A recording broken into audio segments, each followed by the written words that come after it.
सांगेली गावाचा जो गिरोबा असा त्याची मूर्ती न पुजता एक फणसाचा जो झाड असा त्याच्या रूपात आम्ही त्याची पूजा करतो।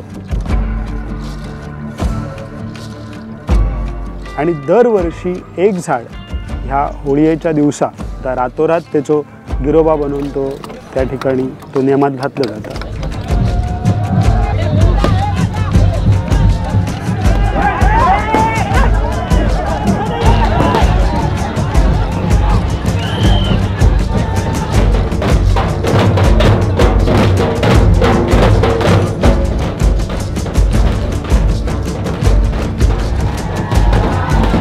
तर इंडिजिनस कम्युनिटीजमध्ये चंद्राक महत्त्व आहे। त्या चंद्राच्या प्रकाशातच त्या घरात खरं तर घेऊन येऊचं असतं चंद्राच्या प्रकाशात। आणि ते मशाली आणि ते पूर्वी आणायचे, आता त्या लाइटिंग आणि त्याचं स्वरूप इलेला।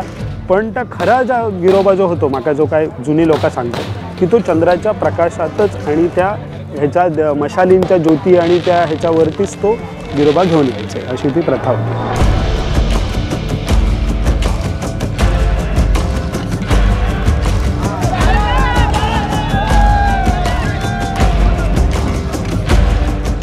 पण जेव्हा तो खान लायते आणि इतक्या त्या 100, 200, 300 लोकांच्या त्या गर्दीत एक जो गिरोबाचा जो एक खांबा, त्या खांबाक सगळ्यांची एनर्जी अशी मॅच जाता आणि ती एनर्जी मॅच झाल्याशिवाय पुढे जावचो ना गिरोबा।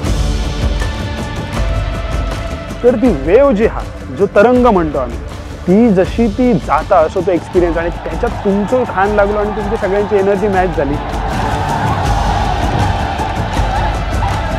आम्ही एरवी सांगशीत माका तर ता उचलायचा नाही लाकूड, पण तो खान लावून आम्ही त्या साधारण 5 किलोमीटर चलत त्या देवळापर्यंत जाणं, ही एनर्जी खैसून येता, ही ताकद खैसून येता।